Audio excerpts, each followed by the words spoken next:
I think with printmaking, there's some guardrails there, right? You have to do certain things to achieve certain things.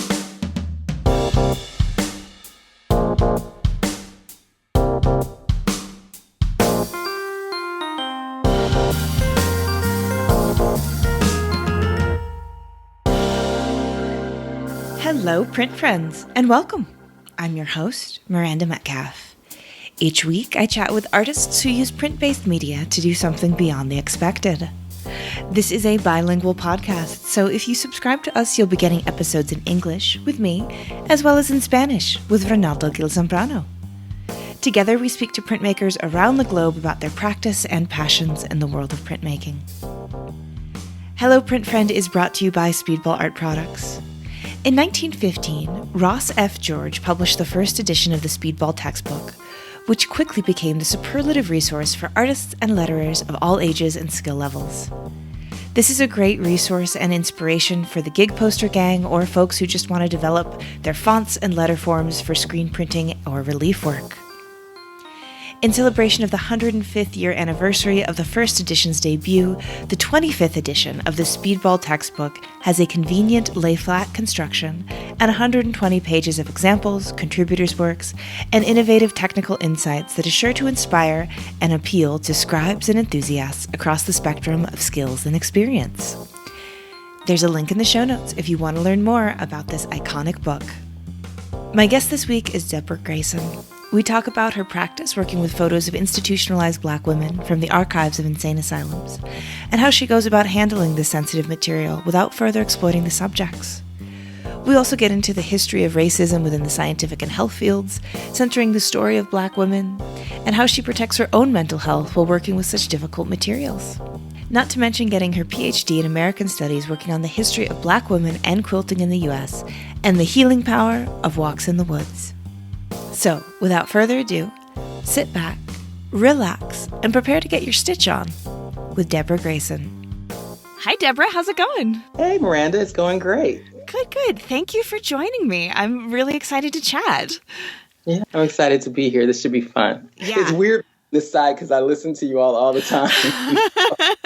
It's funny. I've heard that before. Now, like 3 years into this, I've had a couple guests say that, is that they've been listening to the podcast and now it's like they've gone through the looking glass when they're a guest and they're like, well, now I'm inside of it. Yeah.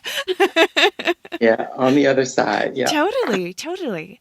So before we dive into my questions for you, if you've listened to the podcast, you know my tradition. Would you please introduce yourself by letting people know who you are, where you are, and what you do? Absolutely. So my name is Deborah Grayson, and I currently live in Silver Spring, Maryland, where I grew up. I just came back after a 7-year stint in different places. I'm an artist, primarily working in printmaking and painting, and every now and then I make dolls just because I like to do that. And then what role did art play in that part of your life? Art has always been a central part of my life. I think I could draw before I could read. So as very loving and indulgent parents, any art supply known to woman or man, I seem to have at my fingertips. And then growing up in the Washington, D.C. area, of course, you're surrounded by galleries and museums. And so it was like a daddy-daughter thing. My father would take me downtown and we'd go to the galleries or we'd go to the National Archive or the Library of Congress. And that was our thing we did on Saturday afternoons or Sunday afternoons, as long as the Washington football team wasn't playing. That's wonderful. Yeah, I lived in D.C. for an autumn during an internship, and I still have such fond memories, such a soft place in my heart for the art that's available to see, to experience for free. There are museums you can just walk into, and I somehow, and maybe this is being a West Coast girl, but I didn't know that before I went to DC. I arrived for the internship and was just blown away by the quality and the accessibility of the collections there. So it's definitely worth going for anyone who hasn't done it. Technically, you're paying for it. Your tax dollars. That's true. So. That's a very good point. So yeah, go get your money's worth. Right, exactly. Yeah, absolutely. And then, so you have a background in English and a PhD and an MA in American Studies. So I'd love for you to talk about that part of your life as an academic in those fields and where and how art making wove its way into that. But again, art making was always there. I actually started as a commercial art major at the University of Maryland because I wanted to continue to pursue art, but I had these fears that I would live in my parents' basement for the rest of my life. But I found that I didn't like it. I had a wonderful professor. I didn't like measuring. I didn't like people telling me what the composition should be. Yeah. And he was like, you might want to go over to fine arts. So I did go to fine arts, but I did the practical thing and decided to be an English major. Right. I was going to say, I'm speaking here as a philosophy major, so, no judge, but yeah. Yeah. So I took a lot of art classes and English languages and literature classes, and I minored in government and politics because I thought I might become an attorney, but it turns out my brain doesn't really work that way. So I stuck with English and, had some fantastic professors, including the late, great Dr. David Driscoll was one of my professors while I was at Maryland.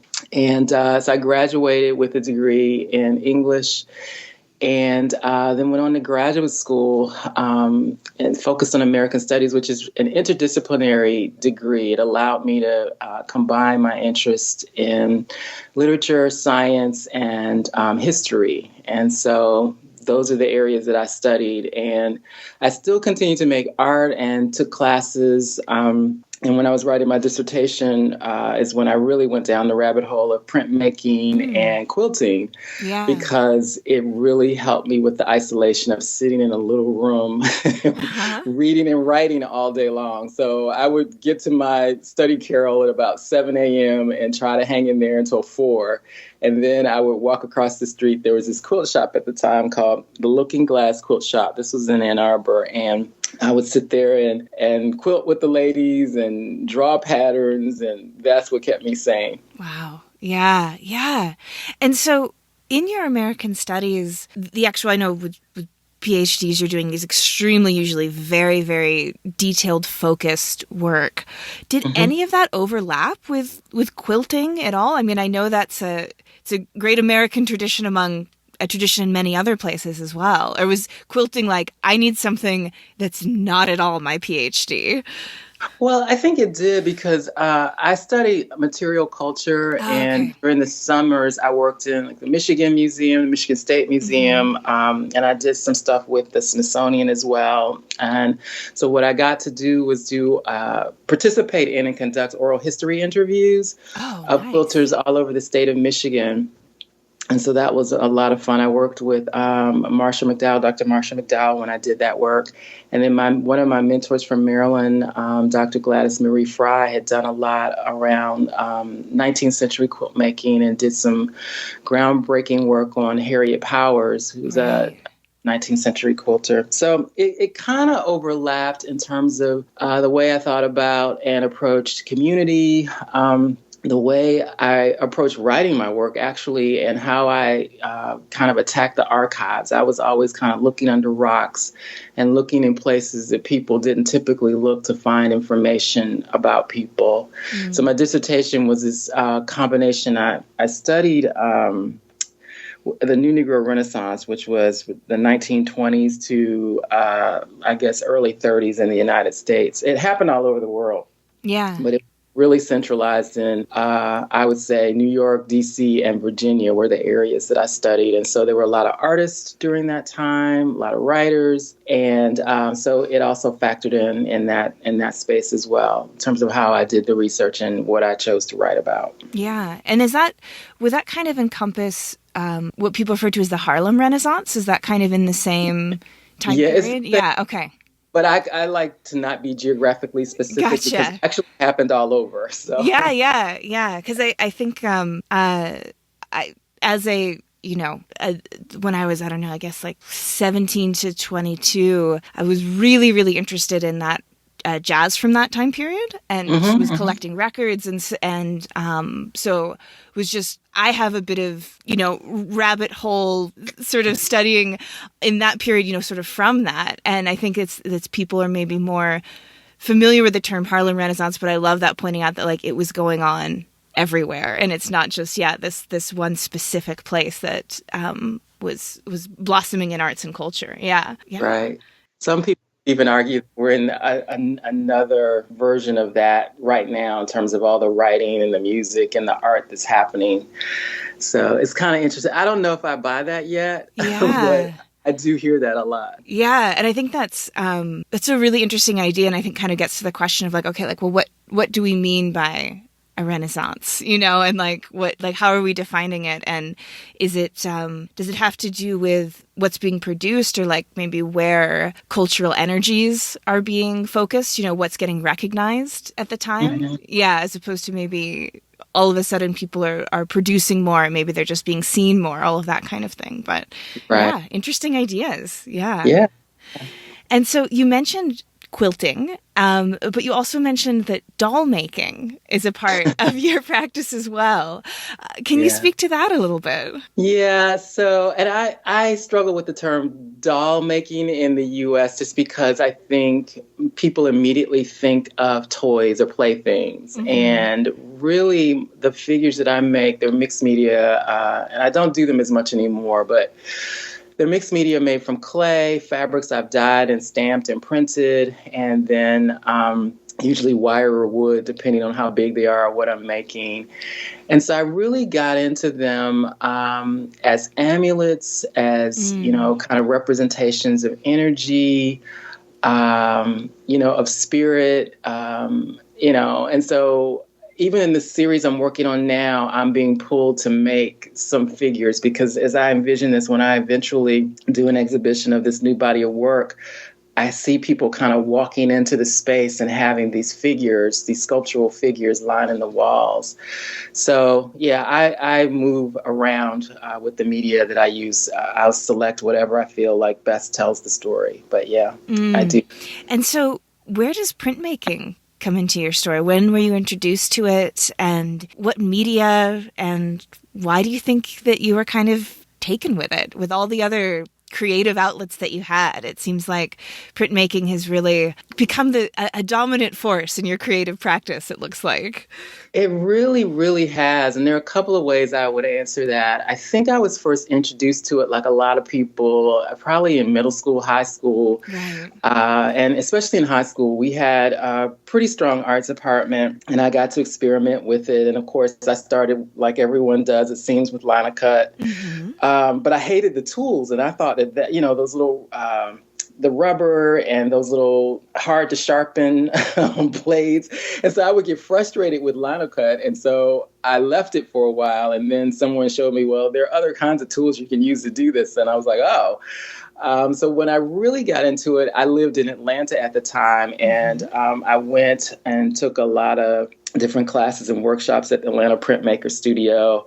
And so I learned like monoprint, monotype from Terry Dilling, and woodcut and linocut from Jerusha Graham. They stand out because working with both those women really sparked my interest and energy. And so I would do it on and off. Then I left it for a while and started painting again. And I love painting, but I think I'm just a good painter, And so I don't know, printmaking brings together, it allows you to bring together so many things. I love the layers. I love the process. I love the technique. So I love woodcut. I love the resistance of the wood to my tools and kind of trying to bring images forward out of that flat block, I have experimented with etching, which I enjoy, but it's just too many daggone steps for me to get to the end. I have been pulled back into litho. I have a really great friend and teacher here in the DC area at Pyramid Atlantic. Melissa Ezel was teaching me. And I like it. I'm scared to fly solo just yet. But what I love about it, because central to my practice, regardless of what technique I'm using, is drawing. I love to draw. And initially, I think I kind of bought into the idea that drawing was not an art form in and of itself. It was the start of something, but it wasn't the end. And so I felt like I couldn't just do drawing. I've gotten over that. Yeah. But litho really helped me translate my drawings in interesting ways. And so now I'm experimenting with wood lithography and paper lithography on top of woodcut, on top of collograph. So that's what I'm doing right now, collography. So. Oh, wow. Wait, so this is me like showing my ignorance as a print lover, not a print maker, but wood lithography? Do you mean like, what does that mean? Yeah, so I'm just learning this, and I'm doing this with another friend, Fleming Jeffries at Pyramid. We've just been kind of experimenting, going down rabbit holes. And one of the things I love about her is we'll have an idea and then we'll both like run off, get supplies and start research. So yeah. There's a Japanese term, and I hope I don't mess it up. I think it's mukulita is what the Japanese term is. But basically you're building your plate on wood, and I'm no expert. I don't think I'm going to do it justice to explain. So maybe I'll send you some links for listeners who can research it. So please, real printmakers, don't jump on me. But I think, so we're using, I think, birch and cherry. And you draw on the wood with the same kinds of litho crayons, Sharpie markers, on the wood. And it's the same process of water-resisting oil. And so you gum up the plate and let it dry. And then you basically follow the same steps that you would for regular lithography. So we're experimenting with the best tools, the best like pencils, inks, markers, that will last on the wood and going from there. You can't pull a lot of prints from them. So far, I think we've been able to get like 5 to 7 each. Yeah. But that's fine because I don't particularly like running editions, I know. And when I do, they're small. I rarely print more than 10 anyway, so that was perfect for me. So. Yeah, I was going to say, it's spoken like a true printmaker. I know so many artists who get so keen and so lit up by the image-making process, and then they're almost a bit crestfallen when they realize they have to edition it sometimes. Yeah, I like pulling unique prints, and because what I love about printmaking, another thing is just the immediacy of being able to experiment and, change the image as you go. And so that's one of the things I really enjoy. I think printmaking gets a bad name because folks are like, well, yeah, you can reproduce the image, and like, well, no, there's more to it than that. And there's still original images, so. Yeah, this is something that I really try to champion, particularly now in my role in the gallery I'm at in Santa Fe. It's not printmaking specific. I'd worked at a printmaking specific gallery before, and we're lucky enough that we represent artists who have really beautiful print traditions, like Judy Chicago and Hung Liu and Swoon. But it's also this constant dialogue with collectors. Every time they say, well, I want an original work, you have to be like, I'm sorry, is original and unique synonyms? I didn't think they were. You have to like delicately have that conversation. And again, talking to them about how these media make unique qualities of image that you can only get through doing a relief cut or doing an etching. There's no other way to produce that. And so they can exist because the image making itself is intrinsic to the desired outcome and the intent of the artist. And that just seems to be a hurdle a lot for people who aren't initiated into our club of printmaking. Yeah. No, it's true. And I think as I get deeper into printmaking, I'm trying to learn better how to help people understand what's happening. And I think that's just a built-in part of being a printmaker, that you have to educate your collectors and we're interested in your work. So I'm trying to learn well so that I can do that. But yeah. You're right. Yeah. we're doing an exhibition next month that's from the Landfall Press Archive. And I was writing the press release for it. And I realized, you don't get a whole lot of words for a press release, 800, 1,000 at the most. And I was looking back at it and I said, well, I've spent 80% of this just describing what collaborative printmaking is.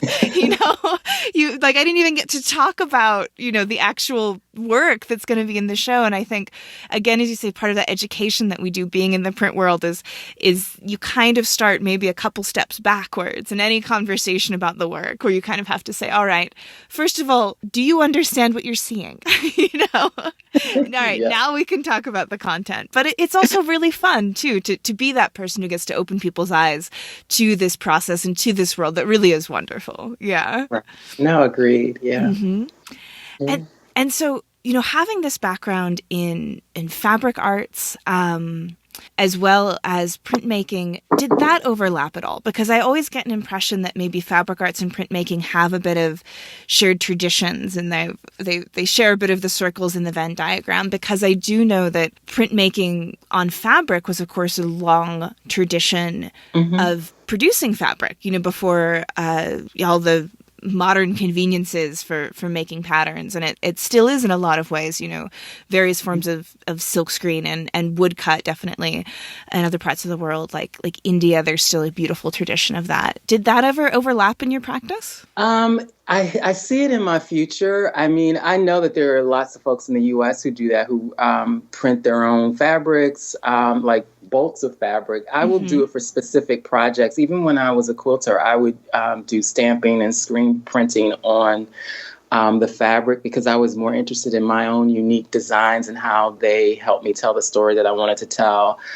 So I wasn't as interested in commercial fabric. I would dye and print my own.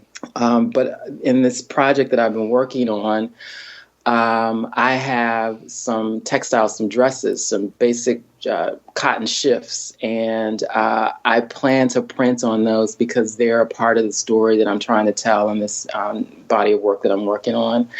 And also with the dolls that I envision at the opening, I plan to print on the figures as well. So I see myself doing that. So I do plan to do some printing on fabric, but my preference is paper. Yeah. Yeah. So it's kind of like you, wanting to have the fabric in your practice that looks like how you want it to look is kind of sounds like that motivation is like, I know I need this fabric to look in this way, so I just have to make it look that way. Yeah.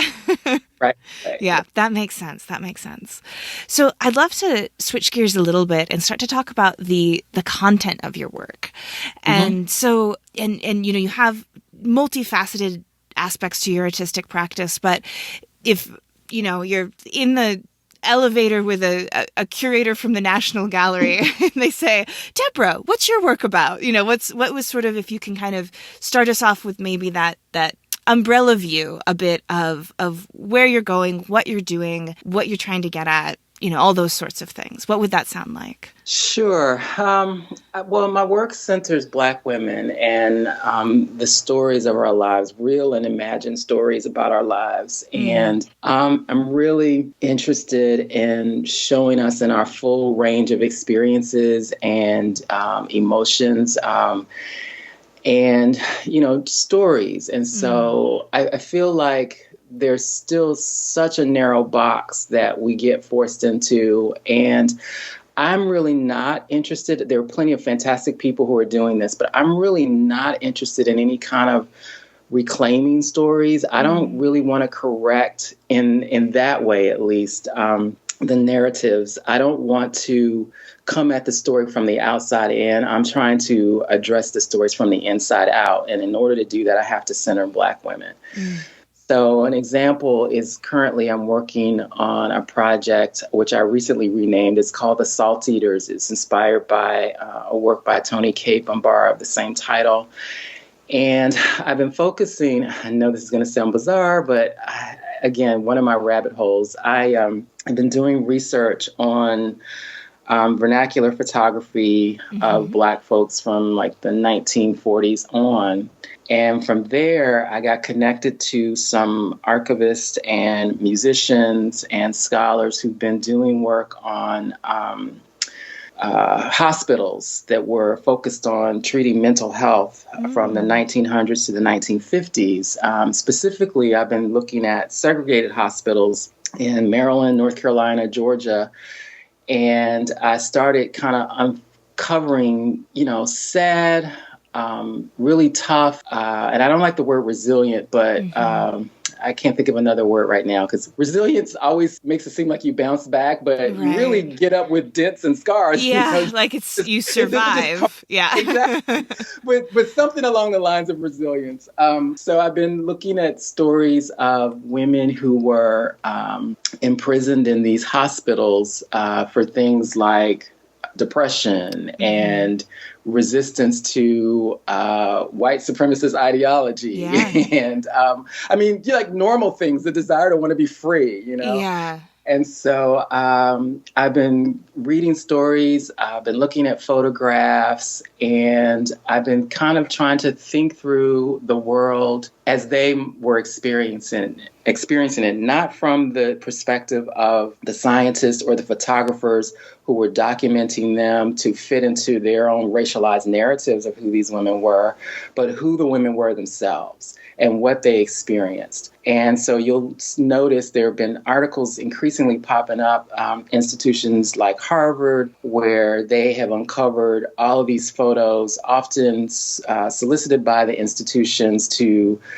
support racialized narratives around science. And so now there's this conversation that's heating up, thankfully, around, the ethics and duty of care, the ethics of using photographs that they were definitely taken in really horrible circumstances. Yeah. What is your responsibility as a scholar and as an archivist? What about the descendants of those people? And, what's your responsibility to really round out the story, to tell the whole story? And this, to me, is incredibly important when you have things like what's happening in Florida, where you actually have the governor suggesting that they don't want to teach actual facts around history because it makes white people uncomfortable. Yeah. And this one gets me really heated as an educator, as a scholar, as an artist, as a citizen, that we would somehow erase, burn books, ignore, whitewash facts, history. And when that happens, you have things like insurrections and people lying to your face about facts or trying to gaslight you. And so for me, that makes the work that I'm doing and the work of my colleagues that much more urgent. And so I'm writing about some of this, but it's also important to me to have a visual documentation, but also to do it in a way that's not continuing the violence against the people who have been misrepresented. And what I also hope, and this is how the work feeds me, is that it's a space to be still. It's a space of respite. It's a space to feel like you can be safe for a moment, And so that's what I'm thinking about when I'm doing this work. That's a long answer to your question. No, I'm like, there's so much in there. And it was great. I'm just like, my mind's kind of swirling. I'm like, oh my gosh, I want to ask you about like every second sentence that you just said. So yeah, I mean, I'm really curious, maybe just from the top, to unpack a little bit about, you said you're not interested in reclaiming stories. And I was really curious if you could maybe expand on what you mean by that, because that sounds like a really interesting philosophical distinction in what you're doing. Yeah, it's nuanced, and I hope I don't get myself into trouble. I just want to say, my small disclaimers, I'm still working through a lot of this myself, and so it may not come out perfectly. But basically, when I look over the landscape of a lot of the work, and I get it, and again, this is not a critique in any way, it's just that I want to approach this from a different angle. But I feel like Black people of color in this country are often put in a position where we have to react and respond to what's already out there about us. Right. And I feel like we get so caught. I mean, Toni Morrison talked about how racism is a distraction from your work. So I don't want to be distracted from my work by feeling like I have to go tit for tat, toe to toe with the racist garbage that's out there. I want to get to it in a different way, to me at least, and that is to put us at the center and move out from there. Yeah. And so I think when we're centered, the story, sometimes they're different stories, or sometimes you get a different dimension of whatever the story is you're telling. So a case in point, people will say that some of the photographs I'm looking at from the 1900s all the way up say a lot about the people in the images. Well, do they? Or do they say more about the person who formed and took that photo? Yeah. And so they get to remain anonymous behind the scenes. We're not really looking at and digging into them, but we're making all kinds of assessments and assumptions about the subject matter. And I think you can hold both things. I'm not saying to cancel them out, but I'm really interested in, Celia is that photo that a lot of people have seen that's from the Agassiz photos at Harvard, the anthropologist, I believe, who took those photos or commissioned someone to take them. And it's a picture of a Black woman enslaved woman who's disrobed from the waist up.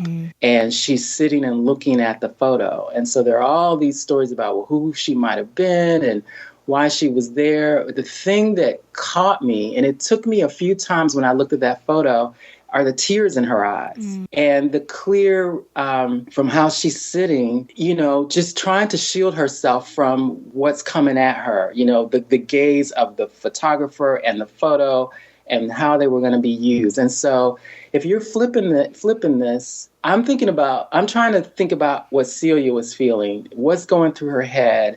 What was her life like before she even got in that, situation where these people are using her as chattel and as a subject to support, their notions about so-called inferiority.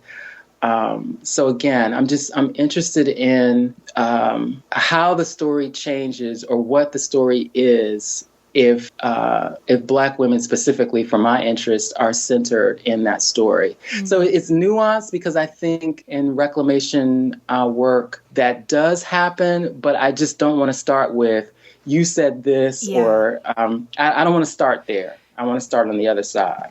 So. Yeah, it reminds me a bit of the dialogues that were going on when Trump was in office and how we are saying that, like, we were just all chasing our tails, being outraged over the things that he said and distracting from the work of actually reacting to the destructiveness of it. It was just this, and maybe it's different, but it just kind of reminded me of that a bit, when you can be so, have such strong emotional reactions to what you believe to be just like horrible moral actions happening in the world, but that you can almost get stuck in this like stratosphere of emotion and outrage. And I think that Toni Morrison quote you said was just perfect for that. Yeah. Yeah.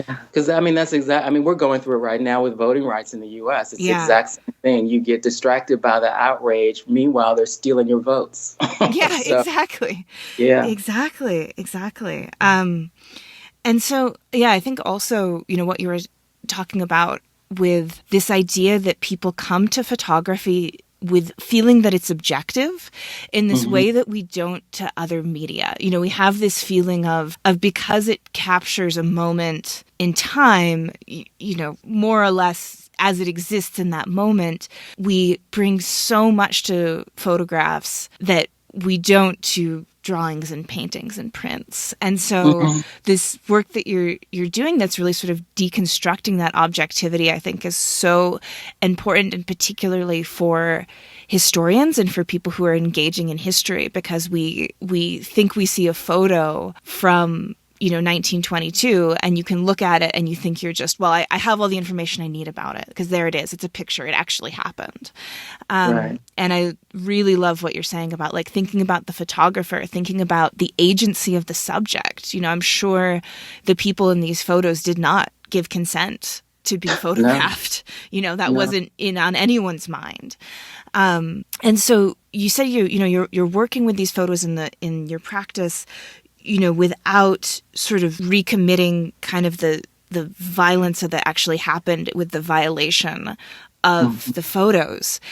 Can you speak to a bit of kind of how you do that? How do you go about it? Because it is really important work, but of course you, as you said, you don't want to kind of double down on the dehumanization or the exploitation that happened in the capturing of the original material. Right. Well, I'm struggling with it, to be honest with you. I mean, I have certain rituals that I do anyway before I start my work in my studio. But the first thing I did was just sat with the photos and really looked at the people in the images. And, I say prayers, to be honest, for them.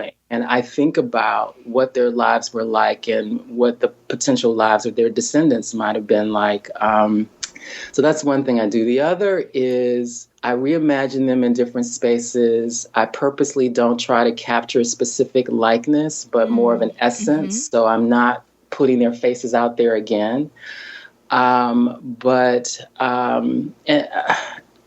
want to tell the stories, but I want to tell them in ways that are caring and loving. And I admit it's a struggle because sometimes I'm wondering, am I recreating this? And it's a constant question in my mind as I work. But there's so much around psychiatric history and how we treat people in general, and how Black folks at the intersection of mental health and medicine have particularly struggled, and how to deal with that, and how to arm people with information in ways that don't shut them down or make them want to opt out because they just don't trust the system. And there are plenty of reasons not to trust the system, but we still need care, And so how you navigate that is also part of my interest. Yeah, absolutely. And that's such a significant story about health and healthcare in the U.S.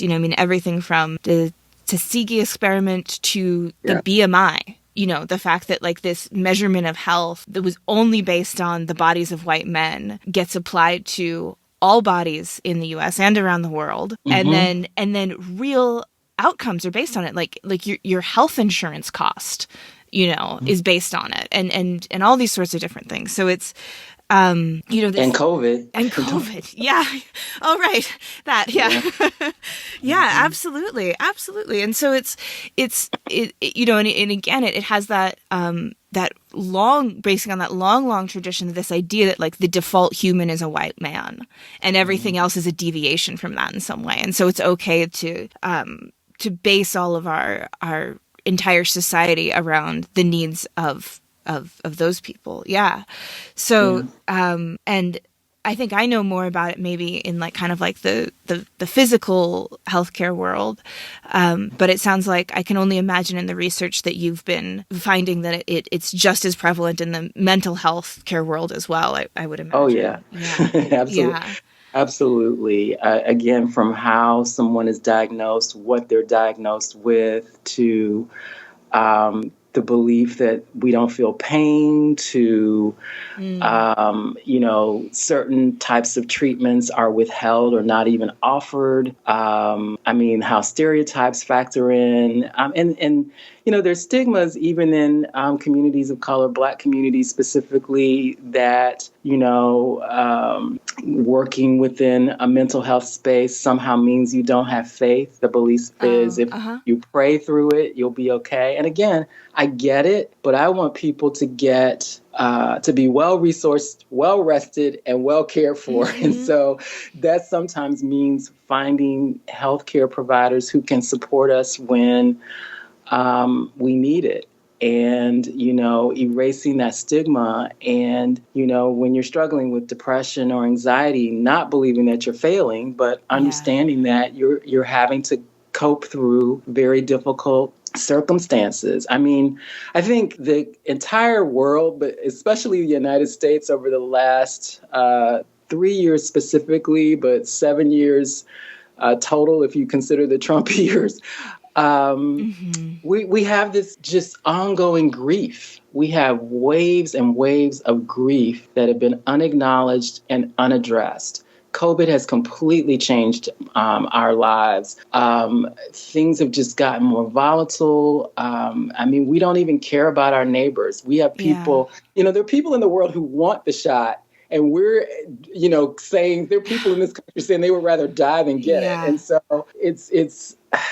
I'm looking at, it's interesting to be doing this work in this time. Yeah. Because I see parallels. I see a lot of parallels. And it's really unnerving, if I'm honest. It's very unnerving just to watch. So. Yeah, I've shared this anecdote before on the podcast, but it's something that I'll never forget, which was living in Thailand during the pandemic and seeing people line up for 48 hours or longer just at the chance of getting a shot. And they didn't even know what the shot was. They didn't know if it was AstraZeneca or Sinovac or Sinopharm. And I point out like the not knowing because I feel like there's so much dialogue like, well, I don't even know what's in those things, here. And it's like... and yet you eat hot dogs. Exactly. Spoken like a true vegan foodie. Yeah. Okay. Yeah, seriously though. And so it's like, and just how like it's really disturbing on a humanist level to see that, to see the medical care in the form of these vaccines being thrown away in the US and seeing people in the country I was living in, do anything they could for a chance at some immunity against the virus. So it's a lot. It's a lot. It is. Yeah. And you mentioned kind of, in the face of it all being a lot, but you also are looking for the work to be something of a safe space as well. So, and I'm sure, again, this is something as it's all a work in progress and you're working through everything. But as much as you have kind of figured that out, or maybe you can even just share sort of your thought processes around how you're getting there. Like, how can the work be so hard, but also a safe space? That's something quite the thing to take on. That is contradictory and bizarre. Yeah. Yeah. I will say it starts with me because it has definitely stilled my mind. Mm-hmm. And I think being able to make work during the pandemic helped me a lot. It was interesting because before that I was painting a lot. And something about painting, I just couldn't do yet another thing where it was so unknown. I think with printmaking, there's some guardrails there, right? You have to do certain things to achieve certain things. And so being able to do that in a weird way helped. The other thing, although I didn't know it at the time, when I look at it now, I stripped back color, and I love color. I just love color. But the first 12 or so prints that I worked on in this series were either sepia or black. That was it.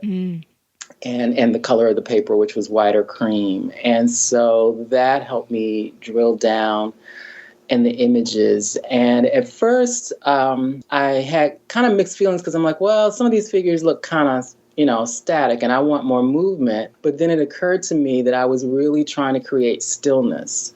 So most of the figures have their eyes closed or they're looking like 3/4 or halfway profile. But I was creating stillness in the images themselves. And I think there's just like a moment where you have to stop and take it in and look at it and look at all the dynamics in the piece and that's happening in the piece. So in that way, I'm trying to create stillness visually, but it was also kind of stillness for me in the process of the making. So that's what I think I've achieved so far. Yeah. Remains to be seen, but this is what I'm working toward. Yeah.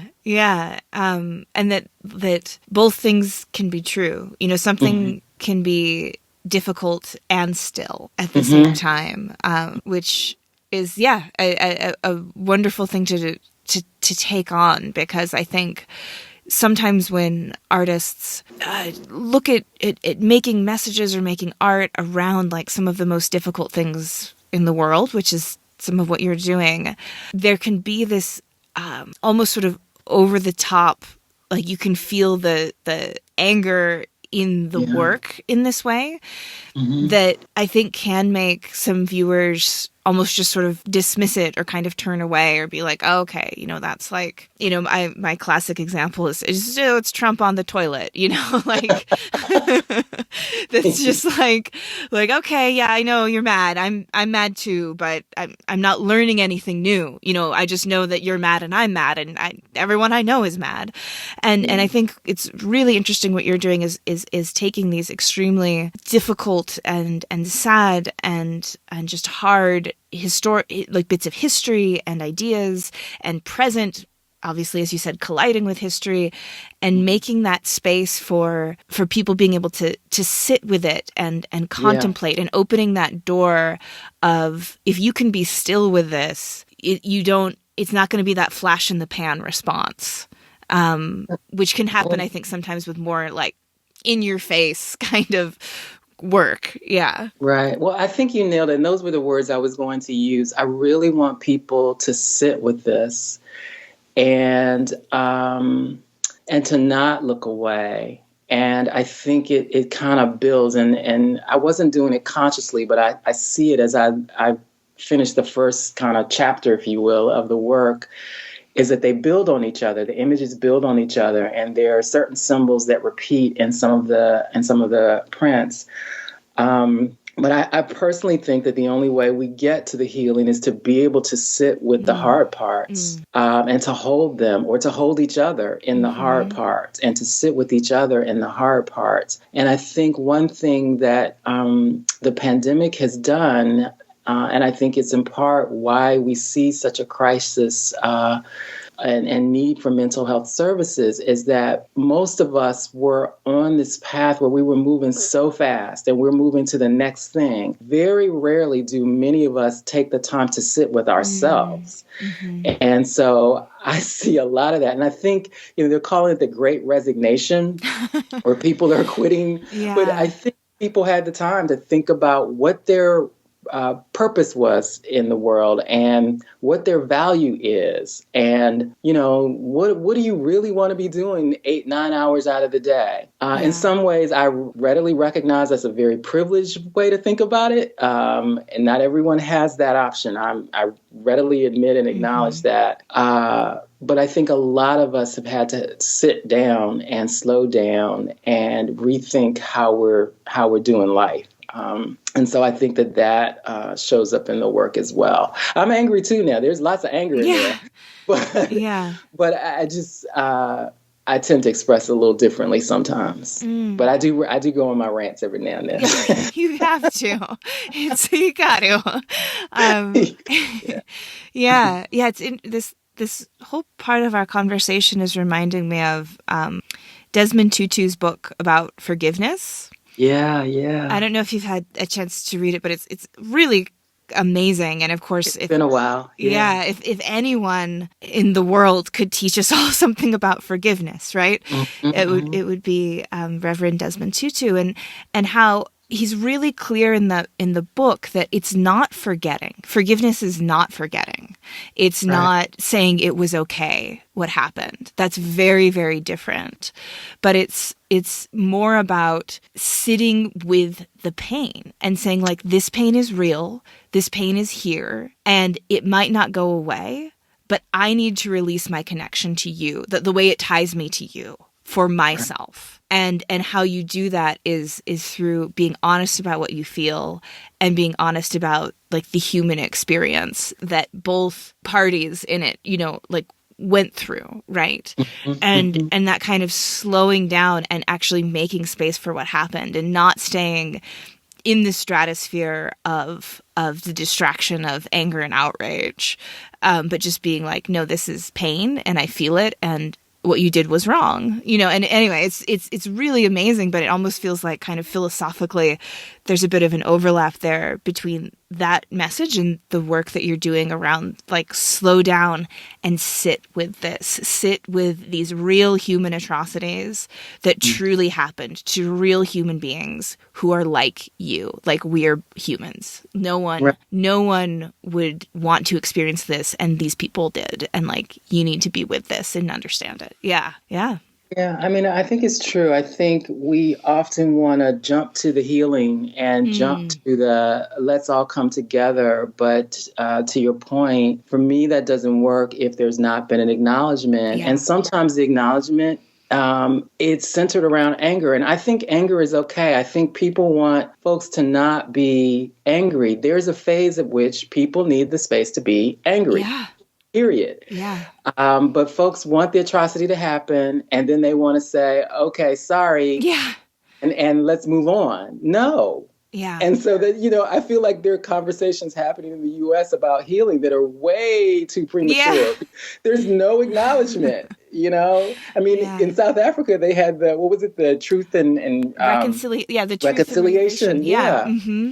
And here it's like, get over it. Yeah. We didn't do it, so Right. what are you talking about? So Yeah. yeah, all of that is bound up in the work that I've been doing and thinking about, and as I said, it's really strange to be doing it at this historical moment in this current context, because it's still true. There's so much that's still happening.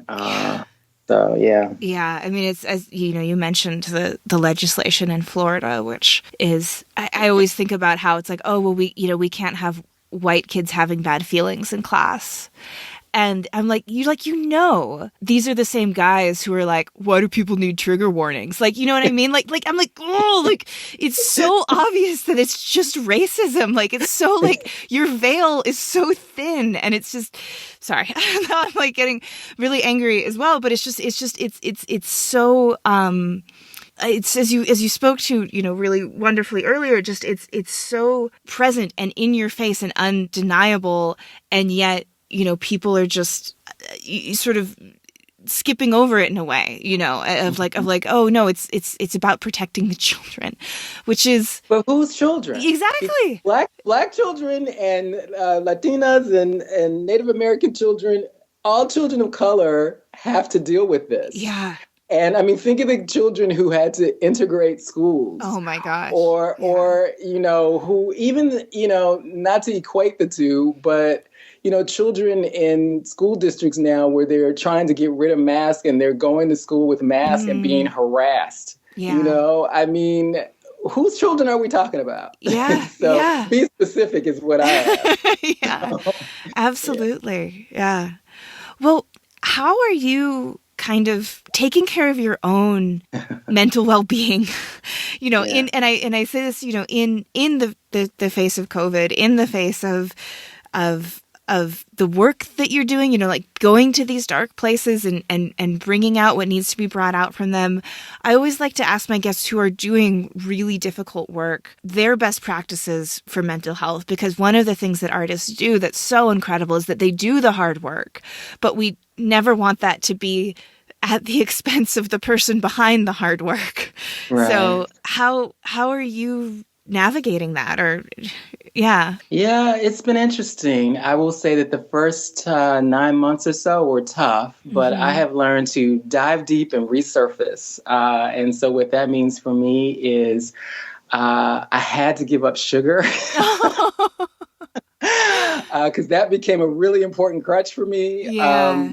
I have tremendous family and friends as a support system. I'm a nature girl, so I try to go and hike multiple times during the week. I am really careful what I allow myself to take in on social media. I limit my news, and I'm a news junkie. I grew up in the DC area, but I learned I could not do that and be sane. So I limited to maybe 45 minutes in the evening. I used to, the first thing I did was turn on the news in the morning. I don't start my day that way anymore. And so, it's talking, it's connecting with people, it's making work, it's going out in nature, and it's being still. Because I'm the first one to say that has not always been my strong suit, but I've learned to be still myself and not always do. And that rest isn't a reward, it's a necessity. And so I make sure that I have as much as possible appropriate rest on a daily basis. I think that is all very, very good points. And it makes me just think about how we live in a time in which, you truly could never rest. You truly could consume media and news 24/7. Mm-hmm. And that's really unusual. And I think our little brains can't handle it. And we're coming to a time where we're realizing that you have to make space for not working. You have to make space for processing, because the way you live your life, it doesn't happen naturally without that conscious effort. And I've definitely had to learn that myself as well. And now our lives are so blended now, because I've been working from home for the last 2 years, and so people Zoom right into your space, or they're texting you all the time, and so I will silence my phone at after a certain time. You can't call me, and I have a maximum per day of how much Zoom I can take. And and I also tell people it's okay if you don't want to turn on your camera. You just need a rest from not only looking at yourself, but looking at other people. Yes. And like trying to read facial expressions in those little boxes. Like, did the CEO just get mad at me, or is he checking his phone? He's looking down and frowning. So true. Yeah. There's a book by a sort of a artist writer. She's actually a quilter as well. Her name's Marley Grace. She wrote a book called How to Not Always Be Working. And my husband gave it to me, maybe hint. And one of the first things she said was, turn off your phone. And it truly, honestly blew my mind. I was like, I could just turn it off. I was like, that's an option. So someone can't reach me at 10 at night. That's an option. It really was a watershed moment for me.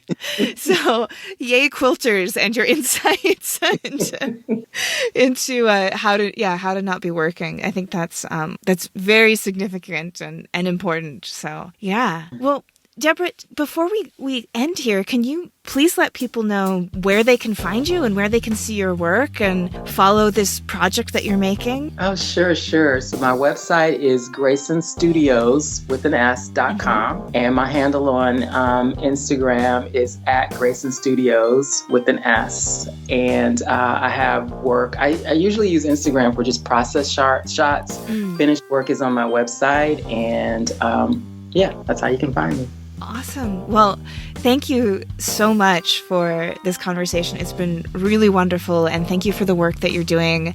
And please continue to take care of yourself and walk in nature and avoid hot dogs. And So thank you again. If you like today's episode, we have a Patreon where you can help us keep the lights on and get bonus content, like Shop Talk Shorts with our editor, Timothy Pauschak, who digs deep on materials, processes, and techniques with our guests. Also, if you've listened this far, you might be that special kind of print friend who would leave us a review on Apple Podcasts. It really does help us boost our ratings and help other people find the podcast. Well, that's our show for this week. Join me again next week when my guest will be Manuela Lora. Manuela is a Colombian artist making beautiful portraits of female social activists in her country. We talk about how her grandmother's illness brought her back to portraiture and linocut, how she goes about collaborating with her subjects to create incredible images of the powerful women, and papermaking with fibers from the different regions of Colombia. You won't want to miss it. This episode, like all episodes, was written and produced by me, Miranda Metcalf, with editing by Timothy Pauschak and music by Joshua Weber. I'll see you next week.